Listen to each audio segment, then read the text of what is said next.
So, of course, there's a whole host of people who would say this is just, wish projection, right?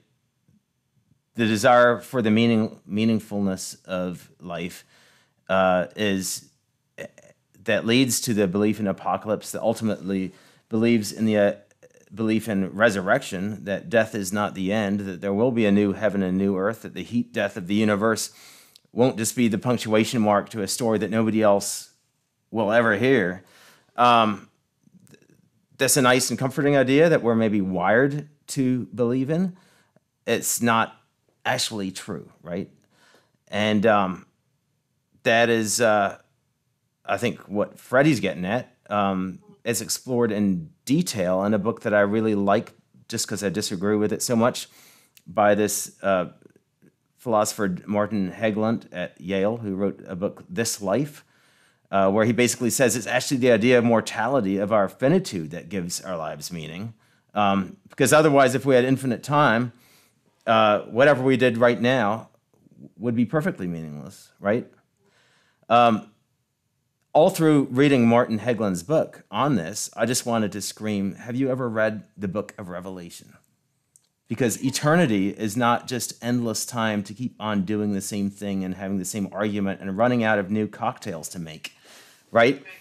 Eternity is generative. It's new creation, new heavens, new earth, new people with new possibilities that when we read the book of Revelation with its somewhat confusing but sort of super abundant imagery of what that new heaven and new earth looks like, a cubic city all made out of gemstones, somehow with a tree and a river in it, without a sun or a sea, but with all kinds of people from somewhere else all coming to it, kings, right?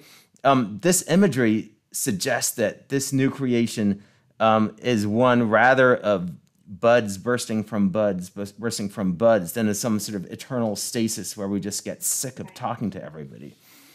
Right. The phrase, obviously, that a lot of people have resonated with, and which I can remember my dad reading to me when I was probably 8, was further up and further in, which is how C.S. Lewis describes what happens when the old Narnia has passed away and the new Narnia, even this fantasy world, even this world to which, which kind of seems like a paradise itself and seems magical and is re-enchanted, even that has to pass away. And there's a new heavens and the new earth in Narnia. And even you are at rest, but you're not in stasis. You're still learning. There's still something more. And that something more sense that, we feel in our hearts. We need both rest and we need that more. And that's really what the incredible weirdness of Revelation and other apocalyptic literature, I think, gesture towards. There's also, I think, a reason that people are so endlessly fascinated by trying to decode it. There's a sense in which Revelation, it's the idea of unveiling itself, is both a thing that happens and also a project that we're constantly doing, trying to understand what this is.